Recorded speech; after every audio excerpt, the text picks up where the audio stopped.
ಆ 5 ವರ್ಷದೊಳಗೆ ಅವನು ತೆಗೆಯುವ ಅಧಿಕಾರ ಮತದಾರನಿಗಿಲ್ಲ.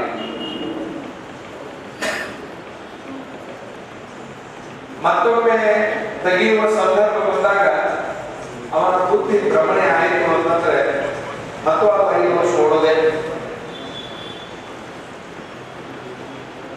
ಎಲ್ಲ ಜನಗಳು ನಮ್ಮ ಹತ್ರ ಬಂದು ತಮ್ಮ ನೋವನ್ನು ತೋಡ್ಕೊಂಡು, ಎಲ್ಲಾ ಸಮಾಜಗಳು, ಇದರ ಕೆಲವು ಮಾಧ್ಯಮಗಳು ಕೇವಲ ಲಿಂಗಾಯತರಿಗೆ ಹಚ್ಚುವಂತ ಸಾಹಸವನ್ನು ಮಾಡ್ತಾ ಇದ್ದಾರೆ. ನಿಮಗೆಲ್ಲ ಗೊತ್ತು ಯಾಕೆ ಮಾಧ್ಯಮಗಳು ಕೆಲಸ ಮಾಡ್ತಾ ಹೋಗುದು. ನಾವು ಲಿಂಗಾಯತರ ಧ್ವನಿಯಾಗಿ ಬಂದಿಲ್ಲ. ಈ ಧಾರವಾಡ ಮತಕ್ಷೇತ್ರದಲ್ಲಿರುವ ಪ್ರತಿಯೊಂದು ಸಮಾಜದ ನೋವಿನ ಧ್ವನಿಯಾಗಿ ಬಂದಿದ್ದೇವೆ ಹೊರತಾಗಿ ಒಂದು ಸಮಾಜದ ಧ್ವನಿಯಾಗಿ ನಾವು ಬಂದಿಲ್ಲ. ಇಂತಹ ಸಮಾಜಕ್ಕೆ ಅನ್ಯಾಯ ಮಾಡಿಲ್ಲ ಅನ್ನೋದಿಲ್ಲ, ಇಂತಹ ಪಕ್ಷದ ವ್ಯಕ್ತಿಗೆ ಅನ್ಯಾಯ ಮಾಡಿಲ್ಲ ಅನ್ನೋದಿಲ್ಲ. ಸಹಜವಾಗಿ ರಾಜಕಾರಣ ಅಂತಂದ ಮೇಲೆ ವಿರೋಧ ಪಕ್ಷದವರನ್ನ ನಾಶ ಮಾಡುವಂತದ್ದು ಒಂದು ಕಡೆಗೆ ಇರ್ತದೆ. ಆದ್ರೆ ಈ ಕೇಂದ್ರ ಸಚಿವರು ತನ್ನ ಪಕ್ಷದಲ್ಲಿರ್ತಕ್ಕಂತಹ ಎಲ್ಲ ನಾಯಕರನ್ನ ನಾಶ ಮಾಡಿ ತಾನೊಬ್ಬನೇ ಏಕಚಕ್ರಾಧಿಪತಿ ಅನ್ನುವಂತಹ ಒಂದು ತೀರ್ಮಾನಕ್ಕೆ ಬಂದು ಬಹಳಷ್ಟು ಜನಗಳನ್ನ ನೋವಿಗೊಳಗೆ ಮಾಡಿದ್ದಕ್ಕಾಗಿ ಇವರ ಆಡಳಿತ ವ್ಯಾಪ್ತಿಯಲ್ಲಿ ಮಠಗಳ ನಾಶ ಆಗಿದ್ದಾವೆ, ಇವರ ಆಡಳಿತ ವ್ಯಾಪ್ತಿಯಲ್ಲಿ ದೇವಾಲಯಗಳು ನಾಶ ಆಗಿದ್ದಾವೆ, ಇವರ ಆಡಳಿತ ವ್ಯಾಪ್ತಿಯಲ್ಲಿ ಎಷ್ಟೋ ಸಮಾಜದ ನಾಯಕರು ನಾಯಕತ್ವವನ್ನು ಕಳೆದುಕೊಂಡಿದ್ದಾರೆ. ಅಧಿಕಾರಿಗಳು ಸ್ವತಂತ್ರವಾಗಿಲ್ಲ, ವ್ಯಾಪಾರಿಗಳು ಭಯದಲ್ಲಿ ವಾತಾವರಣವನ್ನ ವ್ಯಾಪಾರವನ್ನು ಮಾಡುವ ಪರಿಸ್ಥಿತಿ ಬಂದಿದೆ. ರೈತರ ಪಾಲಿಗಂತೂ ಇವರು ಒಂಥರ ಹ್ಯಾಕ್ ಹಾಕಿದ್ದಾರೆ ಅಂತಂದ್ರೆ ಗಗನ ಕುಸುಮವಾಗಿದ್ದಾರೆ. ಎಲ್ಲಾ ಸಮಸ್ಯೆಗಳನ್ನು ನಾವು ಗಮನದಲ್ಲಿ ಇಟ್ಟುಕೊಂಡು ಎಲ್ಲರ ಒಂದು ವಿನಂತಿ ಮೇರೆಗೆ ಇವತ್ತಿನ ದಿವಸ ಸ್ಪರ್ಧೆ ಮಾಡುವಂತಹ ಅನಿವಾರ್ಯತೆ ಬಂದಿದೆ. ನಿನ್ನೆ ದಿವಸ ಬಹಳ ಜನ ನಾಮಿನೇಷನ್ ಮಾಡಕ್ ಹೋಗಿದ್ರು. ನಿಮಗಾಗಲೇ ಗೊತ್ತಾಗಿರ್ಬೇಕು, ಇಷ್ಟು ಜನರನ್ನ ಅವರು ಕಳಿಸಿಕೊಂಡು ನಾಮಿನೇಷನ್ ಮಾಡಕ್ ಹೋಗಿದ್ದೆ ಯಾಕಂದ್ರೆ ಅವ್ರಿಗೆ 100% ಖಾತ್ರಿ ಆಗೈತಿ ನಾ ಸೋಲೋದು ಗ್ಯಾರಂಟಿ ಅನ್ನುವಂಥದ್ದು 100% ಖಾತ್ರಿ ಆಗಿದೆ.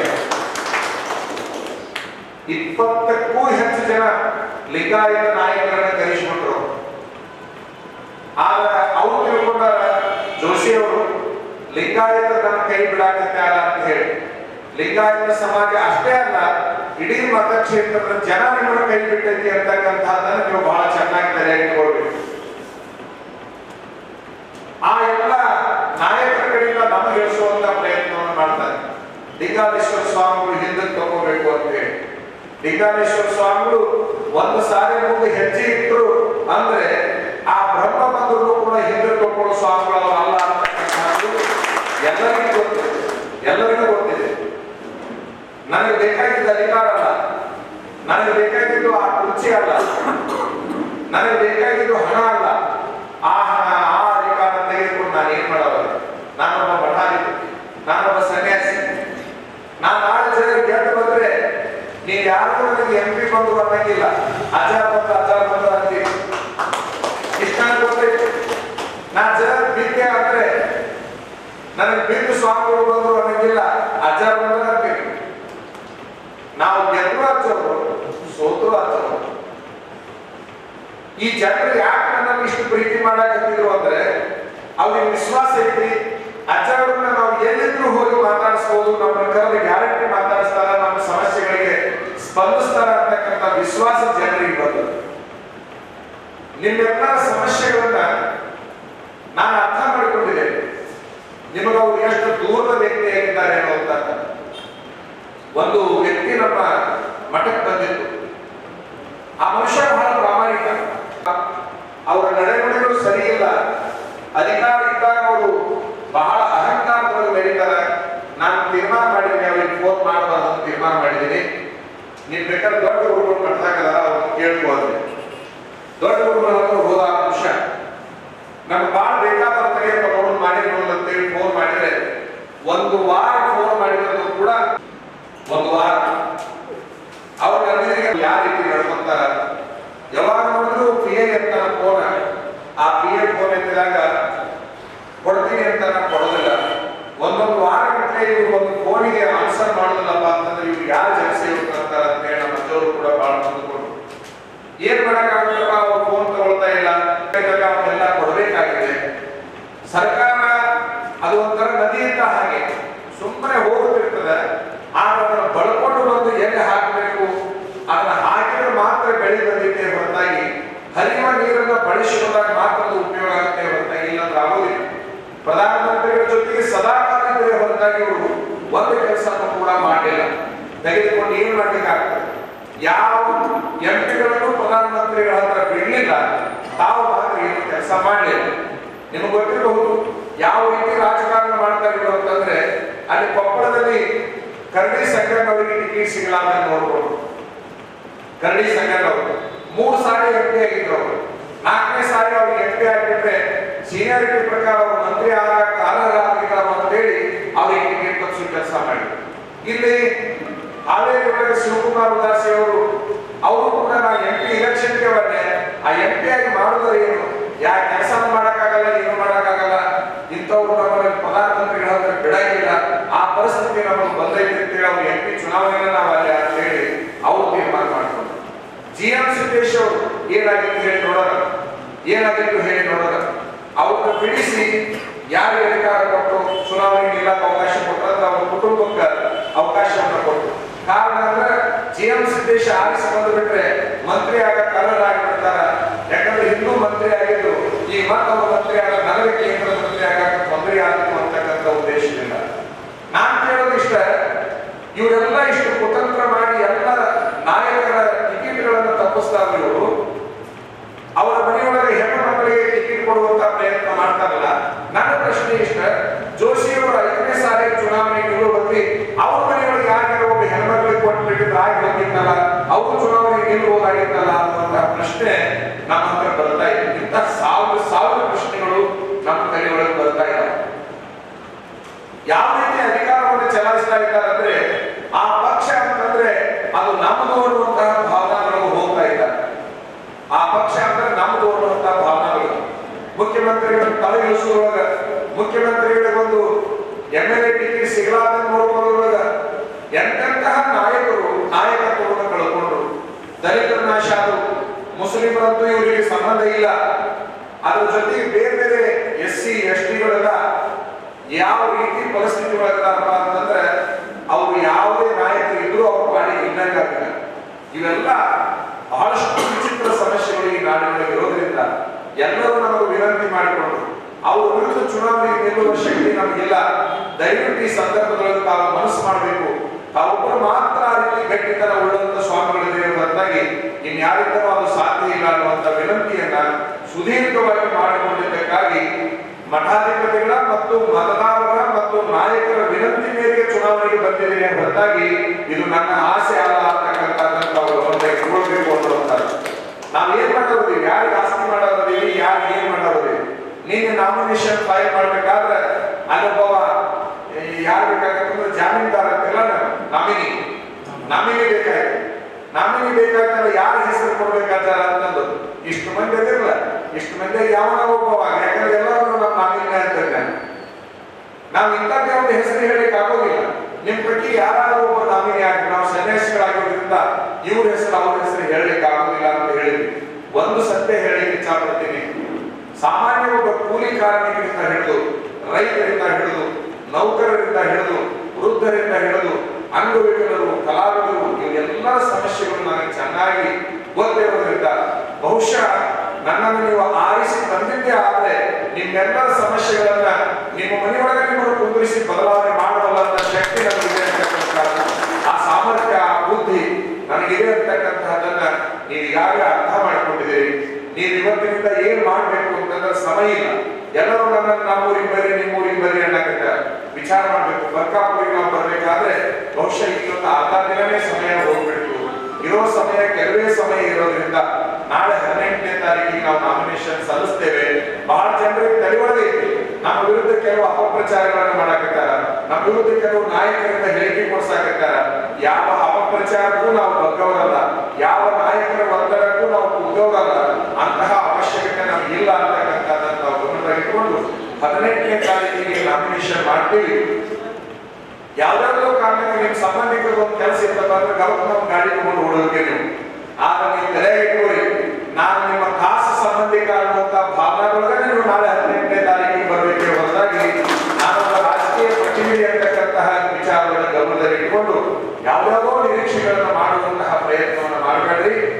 ಚುನಾವಣೆಗೆ ನಾವು ಧರ್ಮ ಯುದ್ಧ ಅಂತ ಹೆಸರಿದ್ದೀವಿ. ಈ ಚುನಾವಣೆಯಲ್ಲಿ ಮತದಾನವನ್ನ ಸ್ವಾಭಿಮಾನದಿಂದ ಮಾಡಿ ಅನ್ನುವಂತ ಒಂದು ಶಬ್ದವನ್ನ ನಾವು ಬಳಸಿದ್ದೇವೆ. ಧರ್ಮ ಯುದ್ಧಕ್ಕೂ ಮತ್ತು ಸ್ವಾಭಿಮಾನಕ್ಕೂ ಬಹಳಷ್ಟು ಪೂಜ್ಯ ಸ್ಥಾನ ಇದೆ ಅಂತಕ್ಕಂಥದ್ದನ್ನು ತಾವೆಲ್ಲ ಅರ್ಥ ಮಾಡಿಕೊಂಡು ನಾಳೆ 18ನೇ ತಾರೀಕಿಗೆ ಟೌನ್ ಹಾಲ್, ಧಾರವಾಡದ ಟೌನ್ ಹಾಲಿಗೆ ನಾವು 10 ಗಂಟೆಗೆ ಅಲ್ಲಿಗೆ ಬರಬೇಕು, ಎಲ್ಲರನ್ನ ಕರ್ಕೊಂಡು ಬರಬೇಕು. ಜೊತೆಗೆ ನೀವೇನ್ ಮಾಡ್ಬೇಕು ಅಂದ್ರೆ ಮತದಾರರಿಗೆ ಒಂದು ಅರಿವನ್ನು ಮೂಡಿಸುವಂತಹ ಪ್ರಯತ್ನ ಮಾಡಬೇಕು. ಹಣಕಾಸಿಗಾಗಿ ಮತವನ್ನ ಮಾರಾಟ ಮಾಡಿಕೊಳ್ಳಬಾರದು. ನಮ್ಮಲ್ಲಿ ನಮ್ಮ ಮಗಳನ್ನ ನಾವು ಇನ್ನೊಬ್ಬರಿಗೆ ಕೊಡಬೇಕಾದ್ರೆ ಏನು ಶಬ್ದ ಪ್ರಯೋಗ ಮಾಡ್ತೀವಿ ಹೇಳಿ ನೋಡೋಣ. ಕನ್ಯಾದಾನ ಅಂತ ಮಾಡ್ತೀವಿ. ಇದು ಎಲ್ಲರಿಗೆ ಗೊತ್ತಲ್ಲ. ಕನ್ಯಾದಾನ ಅಂತ ಮಾಡ್ತೀವಿ. ಎಲ್ಲಾದರೂ ಕನ್ಯಾ ಮಾರಾಟ ಅಂತ ಮಾಡಿವೆ. ಕನ್ಯಾ ಮಾರಾಟ ಅಂತ ಶಬ್ದ ಬಂತು ಅಂತಂದ್ರೆ ಮನೆತನದ ಸಂಸ್ಕೃತಿನೇ ನಾಶ ಆಗಿ ಹೋಗ್ಬಿಡ್ತದೆ. ನಾವು ಕೊಡುವಂತಹ ಕನ್ಯೆಯನ್ನ ದಾನವಾಗಿ ಕೊಡಬೇಕೇ ಹೊರತಾಗಿ ಮನೆತನದ ಗೌರವ ಮತ್ತು ಸಂಸ್ಕೃತಿ ಸಲುವಾಗಿ ಅದನ್ನು ಮಾರಾಟ ಅಂತ ಶಬ್ದ ಬಳಸಲಿಕ್ಕೆ ಆಗೋದಿಲ್ಲ. ಹಾಗೆ ನಾವು ಹಾಕುವ ಮತ ಏನೈತಲ್ಲ ಅದು ದಾನವಾಗಿರ್ಬೇಕೇ ಹೊರತಾಗಿ ಮತದಾನವಾಗಿರ್ಬೇಕೇ ಹೊರತಾಗಿ ಅದು ಮತ ಮಾರಾಟ ಆಗಬಾರ್ದು. ಮತ ಮಾರಾಟ ಆಯಿತು ಅಂತಂದ್ರೆ ದೇಶಕ್ಕೆ ಗಂಡಾಂತರ ಬಂದಾಗ ಆಗ್ತದೆ, ದೇಶದ ಸಂಸ್ಕೃತಿ ನಾಶ ಆಗುತ್ತೆ ಅಂತಕ್ಕಂಥದನ್ನ ನಾವೆಲ್ಲ ಅರ್ಥ ಮಾಡಿಕೊಂಡು ಹಾಗೆ ಕನ್ಯೆಯನ್ನ ದಾನ ಮಾಡಿದರೆ ಗೌರವ ಬರುತ್ತೋ ಹಾಗೆ ಮತವನ್ನ ದಾನ ಮಾಡಿದ್ರೆ ಮಾತ್ರ ದೇಶಕ್ಕೊಂದು ಗೌರವ, ಬಲ, ಶಕ್ತಿ ಬಂದಿತ್ತು ಅಂತಕ್ಕಂತಹ ಒಂದು ವಿಚಾರವನ್ನು ತಾವೆಲ್ಲ ತಲೆಯಲ್ಲಿಟ್ಟುಕೊಂಡು ಅವರ ಭ್ರಷ್ಟಾಚಾರದ ಬಗ್ಗೆ ಸಾಕಷ್ಟು ಮಾತಾಡಿದಿರಿ, ಅವರ ಗುಣಗಳ ಬಗ್ಗೆ ಸಾಕಷ್ಟು ಮಾತಾಡಿದಿರಿ. ಎಷ್ಟೋ ಜನ ನಮ್ಮ MP ಆದಂತ ನಮಗೆ ಗೊತ್ತೇ ಇಲ್ಲದೆ ಅನ್ನುವಂತಹ ಮಾತನ್ನ ಆಡ್ತಕ್ಕಂಥದ್ದಿದೆ. ಆ ಎಲ್ಲದರ ಬಗ್ಗೆ ಮಾತುಗಳನ್ನು ಆಡ್ಕೊಳ್ತಾ ಕುಂದುವ ಟೈಮ್ ಇದು ಅಲ್ಲ. ನೀವೆಲ್ಲರೂ ಮತದಾರನ ಜಾಗೃತರನ್ನಾಗಿ ಮಾಡುವ ಸಮಯ ಇದಾಗಿರೋದ್ರಿಂದ ಇದು ಒಂದು ಸಾರಿ ಎಲ್ಲ ಮತದಾರರನ್ನ ತಾವು ಜಾಗೃತರನ್ನಾಗಿ ಮಾಡಬೇಕು. ನಮಗೊಂದು 6 ತಿಂಗಳ ಮೊದಲಿಗೆ ಏನಾದ್ರು ನಮ್ಗೆ ಗೊತ್ತಾಗಿತ್ತು ಅಂದ್ರೆ ಬಹುಶಃ ಇಷ್ಟರೊಳಗೆ ಈ ಮತಕ್ಷೇತ್ರವನ್ನ ಬದಲಾವಣೆ ಮಾಡಿ ಕೈ ಬಿಟ್ಬಿಟ್ಟಿದ್ವಿ ನಾವು. ನಮ್ಗೆ ಆ ಶಕ್ತಿ ಇದೆ. ಆದ್ರೆ ಏನಾಯ್ತು ಅಂದ್ರೆ ಬರೀ 15 ದಿವಸದ ಹಿಂದೆ ಹೋರಾಟ ಪ್ರಾರಂಭ ಮಾಡಿದ್ವಿ. ಎಲ್ಲರ ಆಗ್ರಹದ ಮೇರೆಗೆ ಚುನಾವಣೆಗೆ ನಿಲ್ಲುವಂತಹ ಪ್ರಸಂಗ ಬಂದಿದೆ. ಇರುವ ಅವಧಿಯಲ್ಲಿ ಎಲ್ಲರ ಮನೆಗಳನ್ನ, ಎಲ್ಲ ಊರುಗಳನ್ನ 525 ಹಳ್ಳಿಗಳನ್ನ ಅಂತ ಯಾರು ಹೇಳಿದ್ರು. ಆದ್ರೆ 525 ಹಳ್ಳಿಗಳನ್ನ 20 ದಿವಸದಲ್ಲಿ ಯಾರಿಂದಲೂ ಕೂಡ ಹೋಗ್ಲಿಕ್ಕೆ ಆಗೋದಿಲ್ಲ. ಎಲ್ಲರೂ ನಿರೀಕ್ಷೆ ಮಾಡ್ತಾರೆ, ಅಜ್ಜವ್ರನ್ನ ಫೋನ್ ಮಾಡ್ಬೇಕು, ಅಜ್ಜವ್ರನ್ನ ಮಾತಾಡ್ಬೇಕು ಅಂತ ಹೇಳಿ ವಿಚಾರ ಮಾಡಿದ್ರೆ 17ರಿಂದ 18 ಲಕ್ಷ ಜನರಿಗೆ ಹೆಂಗ್ ಮಾತಾಡ್ಲಿಕ್ಕಾಗ್ತದೆ, ಹೆಂಗ ಆ ಊರುಗಳಿಗೆ ಮುಟ್ಲಿಕ್ಕಾಗ್ತದೆ. ಪರಿಸ್ಥಿತಿಯನ್ನು ಅರ್ಥ ಮಾಡಿಕೊಂಡು ನೀವೇ ಸ್ವತಃ ಚುನಾವಣೆಗೆ ನಿಂತೀರಿ ಅನ್ನುವಂತಹ ಭಾವನಾ ಒಳಗೆ ಕೆಲಸ ಮಾಡಬೇಕೇ ಹೊರತಾಗಿ ನಮ್ಮ ಫೋನನ್ನ, ನಮ್ಮ ಬರುವಿಕೆಯನ್ನು ಯಾರು ನಿರೀಕ್ಷೆ ಮಾಡಬೇಡ್ರಿ. ಒಂದು ನಿಮ್ಮ ತೆರೆವಾಗಿರ್ಲಿ, ನಾನು ಆಯ್ಕೆ ಆದ ಈ ಇಡೀ ಧಾರವಾಡ ಜಿಲ್ಲಾ ಮತದಾರನೇ ಆಯ್ಕೆ ಆದಂಗಾಗುತ್ತೆ ಅಂತಕ್ಕಂಥ ವಿಶ್ವಾಸ ನನಗೆ ಇರತಕ್ಕಂಥದ್ದು. ಆ ಭಾವನಾದೊಳಗೆ ನಡ್ಕೊಳ್ತೇನೆ. ಬಹುಶಃ ಈ ನಾಡಿನೊಳಗೆ ಏನಾಯ್ತು ಅಂತಂದ್ರೆ ಯಾವ ನಾಯಕರು ಕೂಡ ಜನರನ್ನ ಪ್ರೀತಿ ಮಾಡ್ತಕ್ಕಂಥವ್ರು ಬರಲಿಲ್ಲ. ಅಲ್ಲಿ ಜಾತಿಯನ್ನು ನೋಡೋದು, ಅಲ್ಲಿ ಪಕ್ಷವನ್ನು ನೋಡೋದು, ನಾನಾ ತರದ ಸ್ವಾರ್ಥಕ್ಕಾಗಿ ರಾಜಕಾರಣವನ್ನು ದುರುಪಯೋಗ ಮಾಡಿಕೊಂಡಿದ್ದಾರೆ, ಕಲುಷಿತಗೊಳಿಸಿದ್ದಾರೆ. ಕಲುಷಿತಗೊಂಡಿರ್ತಕ್ಕಂಥ ರಾಜಕಾರಣವನ್ನ, ರಾಜಕೀಯ ವ್ಯವಸ್ಥೆಯನ್ನು ಪವಿತ್ರಗೊಳಿಸಬೇಕಾದ್ರೆ ಬಹುಶಃ ಮಠಾಧಿಪತಿಗಳು ಅನಿವಾರ್ಯ ಆಗುವಂತಹ ಮಾತನ್ನ ಎಲ್ಲ ಬುದ್ಧಿಜೀವಿಗಳು ಮಾತನಾಡುವುದಾಗಿದೆ. ಇಡೀ ದಕ್ಷಿಣ ಭಾರತದಲ್ಲಿ ಒಬ್ಬ ಸನ್ಯಾಸಿ ಇಷ್ಟು ದೊಡ್ಡ ಪ್ರಮಾಣ ಕ್ರಾಂತಿಯನ್ನ ಮಾಡಿದ್ದಿಲ್ಲ. ಲಿಂಗಾಲೇಶ್ವರರು ಮಾತ್ರ ಈ ಕೆಲಸವನ್ನು ಮಾಡಿದರು. ಸಿರಹಟ್ಟಿ ಮಠದ ಫಕೀರ್ ಲಿಂಗಾಲೇಶ್ವರ ನಾಯಕ ಅವರು ಈ ಕೆಲಸಕ್ಕೆ ಇಳಿದಿದ್ದಾರೆ. ನಾವು ಹಿಂದೂಗಳು ಹೌದು, ನಾವು ಮುಸ್ಲಿಮರು ಹೌದು, ನಾನಂತೂ SCನೂ ಹೌದು, STನೂ ಹೌದು, ಬ್ರಾಹ್ಮಣನೂ ಹೌದು, ನಾನು ಲಿಂಗಾಯತನೂ ಹೌದು.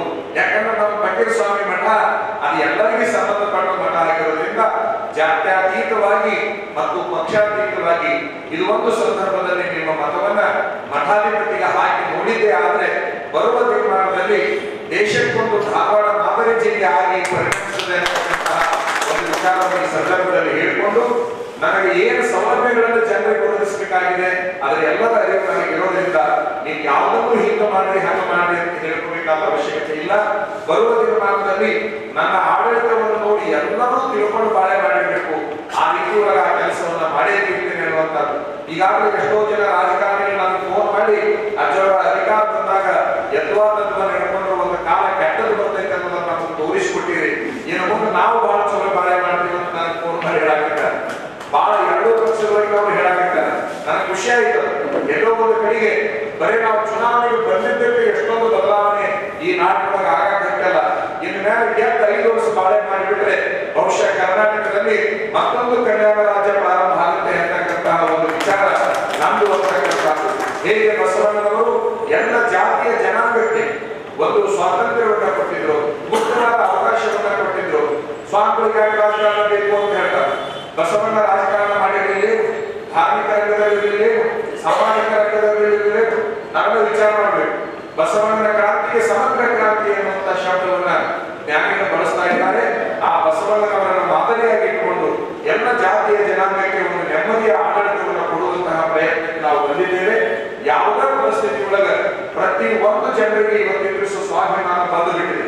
ಯಾವುದೇ ಪರಿಸ್ಥಿತಿ ಒಳಗೆ ಈ ವ್ಯಕ್ತಿಯನ್ನು ಸೋಲಿಸಲೇಬೇಕು ಎನ್ನುವಂತಹ ತೀರ್ಮಾನವನ್ನ ಮತದಾನ ಮಾಡಿರೋದ್ರಿಂದ ನನಗೆ ಅದರ ಖುಷಿ ಬಹಳಷ್ಟು ಐತಿ ಅಂತಕ್ಕಂಥ ಒಂದು ಮಾತಿನ ಈ ಸಂದರ್ಭದಲ್ಲಿ ಹೇಳ್ತೀನಿ.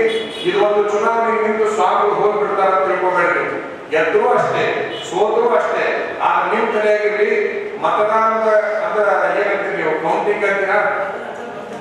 ಕೌಂಟಿಂಗ್ ನಂತರದಲ್ಲಿ ಮತ್ತೆ ನನ್ನ ಹೋರಾಟ ಈ ರಾಜ್ಯದ ಹಿತಕ್ಕಾಗಿ ಮುಂದುವರೆದಿರುತ್ತದೆ ಅಂತಕ್ಕಂಥದ್ದು ಕೂಡ ನೀವು ಗಮನದಲ್ಲಿರಬೇಕು. ಬರುವ ದಿನಮಾನದಲ್ಲಿ ಇಷ್ಟೊಂದು ರಾಜಕೀಯ ವ್ಯವಸ್ಥೆಯನ್ನು ಬದಲಾವಣೆ ಮಾಡುವ ಸಂಕಲ್ಪವನ್ನು ಕೊಟ್ಟಿದ್ದೀವಲ್ಲ, ಬಹಳ ಅದ್ಭುತವಾದ ಸಂಕಲ್ಪಗಳನ್ನು ಕೊಟ್ಟಿದ್ದೇವೆ. ಆ ಎಲ್ಲ ಸಂಕಲ್ಪಗಳು ನಮ್ಮ ಗಮನದಲ್ಲಿದ್ದಾವೆ. ಆ ಸಂಕಲ್ಪಗಳನ್ನು ಬರುವ ದಿನಮಾನದಲ್ಲಿ ನಿಮ್ಮೆಲ್ಲರ ಮುಂದೆ ಇಡುವಂತಹ ಪ್ರಯತ್ನವನ್ನು ಮಾಡ್ತೇವೆ. ಒಟ್ಟಾರೆ ಮತದಾರ ಬಹಳಷ್ಟು ಖುಷಿಯಾಗಿರ್ಬೇಕಾದ್ರೆ, ಬಹಳಷ್ಟು ನೆಮ್ಮದಿಯಾಗಿರ್ಬೇಕಾದ್ರೆ ಆತನ ಮತ ಅದು ಬಹಳ ಅಮೂಲ್ಯವಾಗಿರುವಂತಹದ್ದು ಅಂತೇಳಿ ಆತನಿಗೆ ಅರಿವು ಮೂಡಿಸುವ ಕೆಲಸವನ್ನ ನೀವೆಲ್ಲರೂ ಮಾಡ್ರಿ. ಇದೊಂದು ಸಾರಿ ಒಬ್ಬ ಸನ್ಯಾಸಿಯನ್ನ ಆರಿಸಿದಂತೆ ಕಡೆ ಆದ್ರೆ ಅದರ ಪರಿಣಾಮ ನಿಮಗೆ ಒಳ್ಳೆಯದಾಗ್ತದೆ ಅನ್ನುವಂತ ಮಾತನ್ನು ಹೇಳ್ತಾ ಎಲ್ಲರ ಸ್ವಾಭಿಮಾನ ಮತಗಟ್ಟೆಯಲ್ಲಿ ಬಂದು ನಿಲ್ಲಬೇಕು ಅನ್ನುವಂತಹ ವಿನಂತಿಯೊಂದಿಗೆ ನಮ್ಮ ಮಾತುಗಳನ್ನು ಮುಗಿಸ್ತೇವೆ. 18ನೇ ತಾರೀಕಿಗೆ ತಾವು ಬರಬೇಕು ಅನ್ನುವಂತಹ ಮಾತನ್ನು ಹೇಳ್ತಾ ಪೂಜ್ಯ ನಮ್ಮ ದೊಡ್ಡೂರು ಶ್ರೀಮಠರಾಜವರು ಎಲ್ಲಾರೂ ಬೆನ್ನಿಗೆ ನಿಂತ್ಕೊಂಡಾರ. ಎಲ್ಲ ರಾಜ್ಯದ ಸ್ವಾಮಿಗಳು ಬೆನ್ನಿಗೆ ನಿಂತಾರ.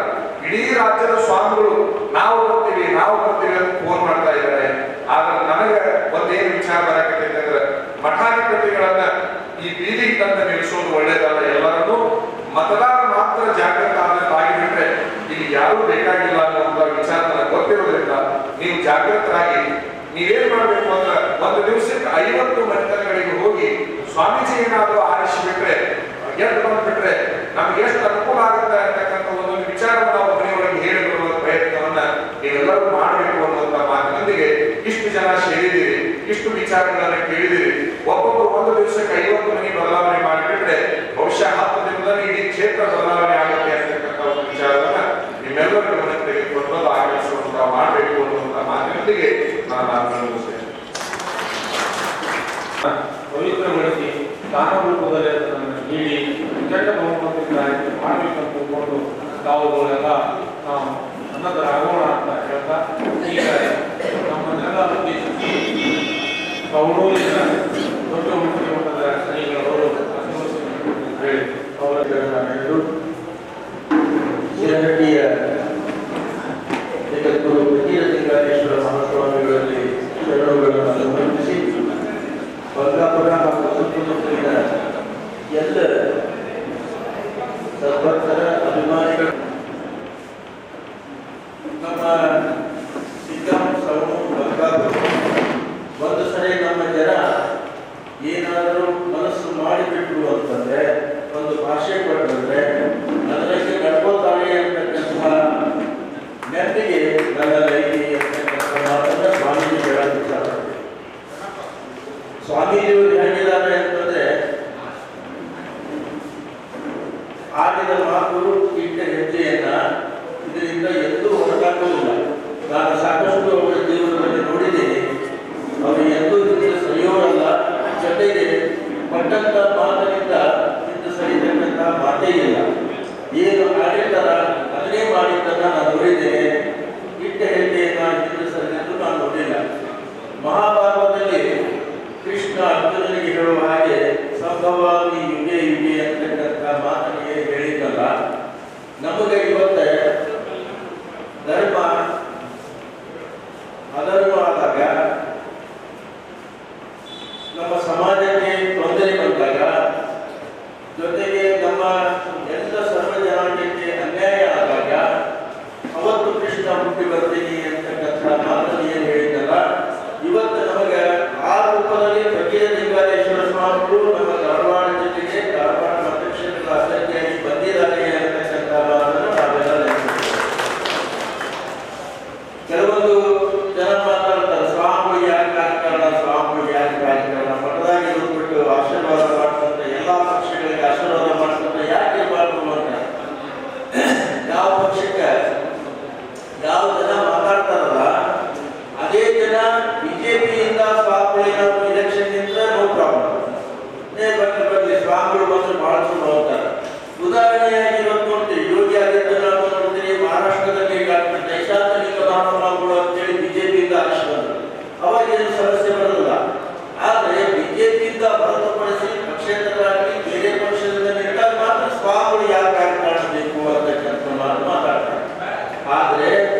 ಇದು ನಿರಂತರವಾಗಿ ಮಠಾಧೀಶರನ್ನ ಒಳಗೆ ಇರ್ತಕ್ಕಂಥ ಒಂದು ಏನಿದು ಕುತಂತ್ರವನ್ನ ಮಾಡ್ತಾ ಬಂದಿಲ್ಲ. ಮಠಾಧೀಶರು ರಾಜಕೀಯಕ್ಕೆ ಬಂದ್ರೆ ಯಾವ ರೀತಿಯಾಗಿ ಯೋಗಿ ಆದಿತ್ಯನಾಥ್ ಉತ್ತರ ಪ್ರದೇಶದಲ್ಲಿ ಸಮಾಜವನ್ನು ಪರಿವರ್ತನೆ ಮಾಡಿದ್ರು, ಯಾವ ರೀತಿ ಧರ್ಮ ಸ್ಥಾಪನೆ ಮಾಡಿದ್ರು, ಯಾವ ರೀತಿಯ ಕೆಲಸ ಮಾಡಿದ್ರು, ಭ್ರಷ್ಟಾಚಾರ ರಹಿತವಾಗಿ ಯಾವ ರೀತಿಯ ಕೆಲಸ ಮಾಡಿದ್ರು, ಅದೇ ಸ್ಥಿತಿ ನಮ್ಮ ಕರ್ನಾಟಕದಲ್ಲಿ ಬಂದು ನಮಗೂ ಉಳಿಗಾಲ ಇಲ್ಲ ಅಂತಕ್ಕಂಥ ಯೋಜನೆಯನ್ನ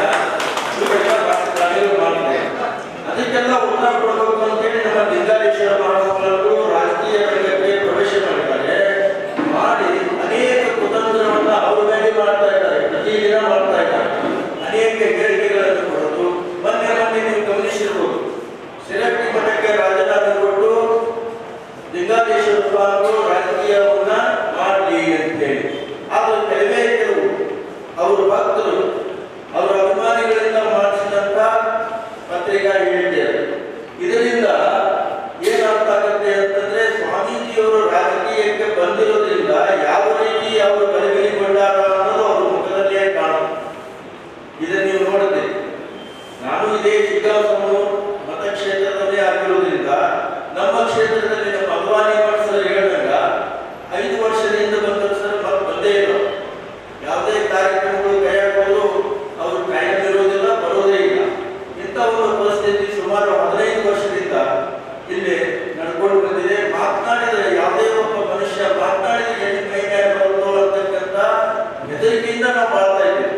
ಪ್ರತಿಯೊಂದು ರಾಜಕೀಯ ವಿಷಯ ಬಂದಾಗ ನಾವು ಮಾತಾಡಿದರೆ ಸಾಕಷ್ಟು ಜನ ನಮ್ಮ ಮೇಲೆ ದಬ್ಬಾಳಿಕೆ ಮಾಡಬಹುದು ಅಂತಕ್ಕಂಥ ಒಂದು ಹೆದರಿಕೆ ನಮ್ಮ ಮನಸ್ಸಿನಲ್ಲಿದೆ. ಈಗ ಹೆದರುವ ಸಂದರ್ಭ ಇಲ್ಲ.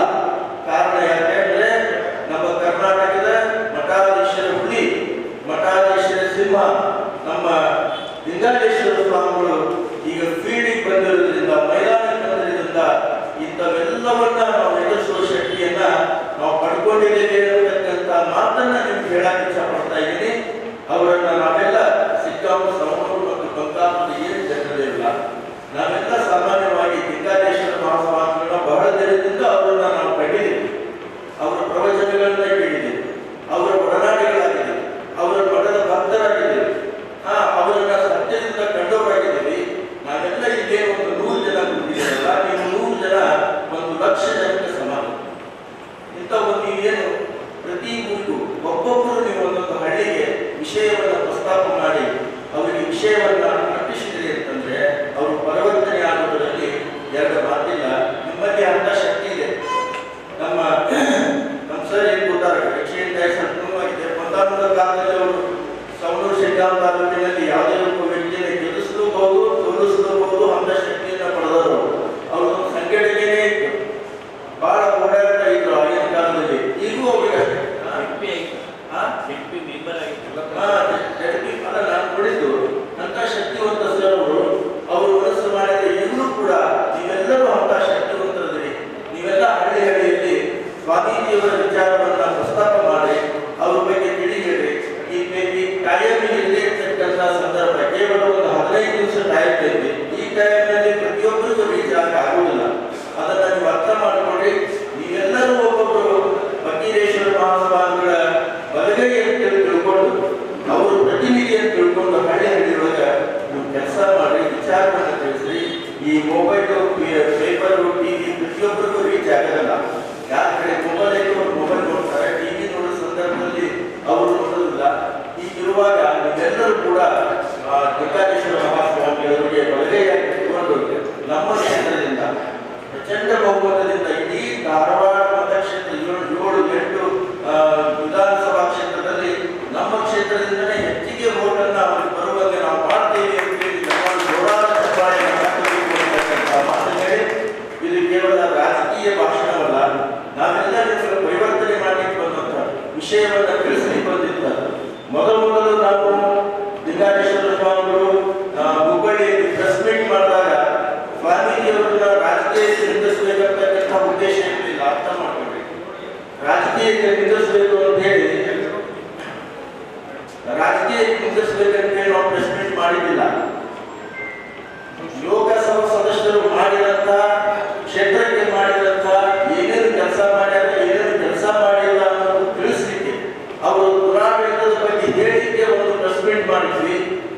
ಪ್ರೆಸ್ ಮೀಟ್ ನಂತರ ಎಲ್ಲ ನಮ್ಮ ಲಿಂಗಾಯತರಾಗಲಿ, ಹಿಂದುಳಿದವರಾಗಲಿ, ಅಲ್ಪಸಂಖ್ಯಾತರಾಗಲಿ ಎಲ್ಲರೂ ಕೂಡ ಸ್ವಾಮೀಜಿಯವರ ಜೊತೆ ಆ ಒಂದು ಪ್ರೆಸ್ ಮೀಟ್ ನಿಂದ ಪ್ರಭಾವಿತರಾಗಿ ಪ್ರತಿಯೊಬ್ಬರಿಗೂ ಆದಂತಹ ಅನ್ಯಾಯವನ್ನ ಸ್ವಾಮೀಜಿಗಳು ಪ್ರತಿದಿನ ಹೇಳಾಗ್ತಾರೆ. ಆ ನಲವತ್ತ ಘಟನೆಯನ್ನ 15 ನಲವತ್ತು ಘಟನೆಯನ್ನ ಹೇಳ್ಕೊಂಡು ಹೋದ್ರೆ ಬಹಳ ಉದ್ದಾಗುತ್ತೆ. ಕೊನೆಗೆ ಏನಾಯ್ತು ಅಂತಂದ್ರೆ ಸ್ವಾಮೀಜಿಯವರು ಎಲ್ಲ ಮುಖಂಡರನ್ನ ಕರೆಸಿ ಹೇಳಿದ್ರು, ನೀವು MP ಎಲೆಕ್ಷನ್ ನಿಂತರಿ, ನಾವು ನಿಮ್ಮ ಹಿಂದೆ ನಿಂತೀವಿ, ನಾವು ನಿಮ್ಮ ಹಿಂದೆ ನಿಂತು ಗೆಲ್ಲಿಸ್ತೀವಿ, ನೀವು ನಿಂತರಿ. ಪ್ರತಿಯೊಂದು ಪಂಗಡ, ಒಳ ಪಂಗಡ, ಹಿರಿಯ ರಾಜಕಾರಣ, ಲಿಂಗಾಯತರು, ಬ್ರಾಹ್ಮಣರು ಎಲ್ಲರಿಗೂ ಕೇಳಿದ್ರು, ಎಲ್ಲಾ ಜನಾಂಗದ ಕರೆಸಿ ಕೇಳಿದ್ರು. ಸ್ವಾಮೀಜಿಯವರು ಅವರೆಲ್ಲರೂ ನಾವಲ್ಲೇ ಸ್ವಾಮೀಜಿ ನಮಗೆ ಆಗಲ್ಲ, ಇಂಥ ದೊಡ್ಡ ಎಲೆಕ್ಷನ್ ಮಾಡೋಕ್ಕಾಗಲ್ಲ, ಇದಕ್ಕೆ ಸಮರ್ಥತೆ ಅಂತಂದ್ರೆ ನೀವೊಬ್ಬರೇ ಇದಕ್ಕೆ ಸಮರ್ಥನೆ ನೀವೇ ವಹಿಸ್ಕೋಬೇಕು ಅಂತಕ್ಕಂಥ ಒತ್ತಡವನ್ನು ತಂದು, ಒತ್ತಡ ತಂದಾಗ ಸ್ವಾಮೀಜಿಗಳು ಒಬ್ಬರಿಗೆ ತೀರ್ಮಾನ ತಗೊಂಡಿಲ್ಲ. ಮತ್ತೆ ಗುರುಗಳ ಅಪ್ಪಣೆಯನ್ನು ಪಡೆದು, ಗುರುಗಳ ಆಶೀರ್ವಾದವನ್ನು ಪಡೆದ ಮೇಲೆ ಅವರು ಘೋಷಣೆ ಮಾಡಿದರು. ಅಲ್ಲಿವರೆಗೂ ಕೂಡ ಸಮಾಜದ ಎಲ್ಲ ಮುಖಂಡರಿಗೂ ಕೂಡ ಚುನಾವಣೆ ನಿಲ್ಲಕ್ಕೆ ನಾವೆಲ್ಲ ಆಸೆಪಟ್ಟಿದ್ವಿ, ನಿಲ್ಲಲಿ ಅಂತೇಳಿ, ನಿಮ್ಮನ್ನ ಗೆಲ್ಲಿಸ್ಕೊಂಬರೋ ಜವಾಬ್ದಾರಿ ನಮ್ಮದು ಅಂತೇಳಿ ಸ್ವಾಮೀಜಿಯವರು ನಾವು ಎಲ್ಲರಿಗೂ ತಿಳಿ ಹೇಳಿದ್ವಿ. ಅವರು ಯಾರು ಬರಲಿಲ್ಲ. ಬರದೇ ಅನಿವಾರ್ಯವಾಗಿ ಸಮಾಜದ ಹಿತದೃಷ್ಟಿಯಿಂದ ಸ್ವಾಮೀಜಿಯವರು ಚುನಾವಣೆ ಕಡೆ ಹಾಕಬೇಕಾಗಿದೆ.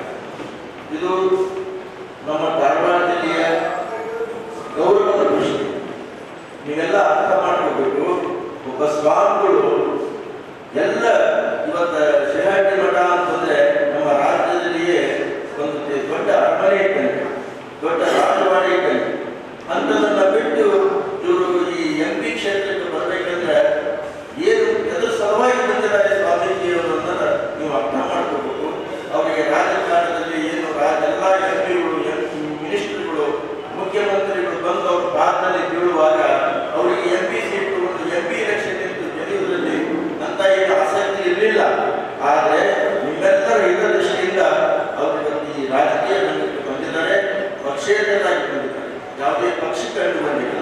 BJP ಆಗಲಿ, ಕಾಂಗ್ರೆಸ್ ಆಗಲಿ, ನೀವು ಇದ್ದಂಥ ಪಕ್ಷದಿಂದ ನೀವು ಸಮಭಾವದಿಂದ ಲಿಂಗಾಲೇಶ್ವರ ಸ್ವಾಮೀಜಿಯವರನ್ನ ಗೆಲ್ಲಿಸಲಿಕ್ಕೆ ಪ್ರಾಮಾಣಿಕವಾಗಿ ನೀವು ಪ್ರಯತ್ನ ಮಾಡ್ರಿ ಅಂತಕ್ಕಂಥ ಮಾತನ್ನು ಹೇಳಿ ನಾವೆಲ್ಲ ಪ್ರಾಮಾಣಿಕ ಪ್ರಯತ್ನ ಮಾಡ್ತೀವಿ ಅಂತೇಳಿ ಸ್ವಾಮೀಜಿಯವರಿಗೆ ಚಪ್ಪಾಳೆ ಮೂಲಕ ನನ್ನ ಮಾತುಗಳನ್ನು ಮುಗಿಸ್ತಾ ಇದ್ದೇನೆ. ಅದನ್ನು ನಾವು ಫಾಲೋ ಮಾಡಬೇಕು ಅಂತ ಸೂಚನೆ ಹೇಳ್ತೇವೆ. ನಮ್ಮೆಲ್ಲ ಯೋಜನೆಗಳನ್ನು ಅದರಲ್ಲಿ ತಾವು ಗಮನಿಸಬೇಕು ಅನ್ನೋಂಥ ಸೂಚನೆಯನ್ನು ಕೊಡ್ತೇವೆ. 18ನೇ ತಾರೀಕಿಗೆ ತಾವೆಲ್ಲರೂ ಹೆಚ್ಚೆಚ್ಚು ಜನರನ್ನು ಕರ್ಕೊಂಡು ಬರಬೇಕು ಅನ್ನುವಂಥ ಮಾತನ್ನು ಹೇಳ್ತೇವೆ. ನಾನು ಈ ಕದಲ್ಲಿ ಸಾನೇಕರ್ತ ಮಾಡ ಈ ಜಗತ್ತ ಹೇಗೆ ಮುಖ್ಯಮಂತ್ರಿಗಳು ಅವ್ರಿಗಿಂತ ಇವತ್ತು ನಮ್ಮ ಸ್ವಾಮಿಗಳು ನಿಂತಾರ ಸಬ್ಸಿಡಿ ಹೋಗೋದಿಲ್ಲ ಆಸೆ. ಯಾಕಂದ್ರೆ ಕಾವಿ ಖಾದಿ ಕಾಕಿ 3 ಜಗತ್ ರಕ್ಷಣೆ ಮಾಡೋದು.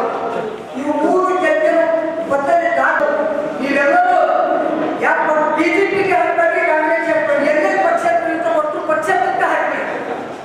ಅಲ್ಲ ಹೊಸ ಪಕ್ಷ ಮಾಡಿ ಪಕ್ಷ ಆಚೆ ಬಂದು ಲಾಲ್ ಬಹದ್ದೂರ್ ಶಾಸ್ತ್ರಿ ಹೆಸರು ಲಾಲ್ ಬಹದ್ದೂರ್ ಶಾಸ್ತ್ರಿ ಹೆಂಗಿದ್ದ ಹಾಗೆ ಒಂದು ಹೊಸ ಪಕ್ಷ ಆಗ್ತದೆ. ಈಗ ಏನಾಗುತ್ತೆ ಅಂದ್ರೆ ಸುಳ್ಳ ನಿಮ್ಮ ರೈತರು ನಿಮ್ಗೆ ಹಂಗೆ ಮಾಡ್ತಾರೆ, ಹಿಂಗೆ ಮಾಡ್ತಾರೆ ಅಂತ ಅದನ್ನು ಬಂದ್ ಮಾಡ್ತಾರ. ಅವ್ರು ತೆರಿಗೆ ನಿಂತಾರಲ್ಲ, ಗುರುಗಳು ನಿಂತಿದ್ದು ಅವ್ರು ಗಂಡ ನೆನೆ ಅಂತ ನಾನು ಒಂದು ದಿನ ಆಕ್ರಮಿಸಿ ಅಂತ ಪ್ರಚಾರ ಮಾಡ್ತಿರ್ತ ಬಂದು ಇಲ್ಲಿ ಸ್ವಾಮಿಗಳಂತ ಅವ್ರು ಕಿತ್ತುಕೊಂಡಿದ್ದೆ. ಸ್ವಾಮಿಗಳಂತ ಬಂದ್ಬಿಟ್ಟೆ. ಅವ್ರ ವಾಕ್ಯ ಅವ್ರ ಪ್ರಾರ್ಥನೆ ಅಂತೇಳಿ ಅವರು ಅಂತ ವಾಕ್ಯ ಹೇಳಿ ಬಂದನಿಗೆ ನಾನು ತೀರ್ಥಕ್ಕೋಗಿದ್ದೆ. ಅದಕ್ಕೆ ಎಲ್ಲರೂ ಹೋಗೋದಿಲ್ಲ ಆಸ್ತ ಅಂದ್ಬಿಟ್ರೆ ಏನಾದ್ರು ಜಗತ್ತು ಸುಧಾರಿಸಲು ಬಂದಕ್ಕಾದ ಸುಮ್ಮನೆ BJP ಅವರ, ಕಾಂಗ್ರೆಸ್ ಅವರ, ಸಿದ್ದರಾಮಯ್ಯನವರ ಅವ್ರ ಮೇಲೆ ಇವ್ರ ಮೇಲೆ ಬೇಗನೆ ಬೇಡ. ಉತ್ತಮ ನಾಗರಿಕರು ಯೋಗ್ಯ ಅಭಿವೃದ್ಧಿಗೆ ಮಾತ್ರ ಮತದಾನ ಮಾಡುವನು. ಉತ್ತಮ ನಾಗರಿಕನು ನೆರೆಯವರಿಗೆ ತೊಂದರೆ ಆಗುವ ಕೆಲಸ ಮಾಡಂಗಿಲ್ಲ. ಉತ್ತಮ ನಾಗರಿಕನು ಜಾತಿ ಮೇಲೆ ಎಣಿಸುವುದಿಲ್ಲ.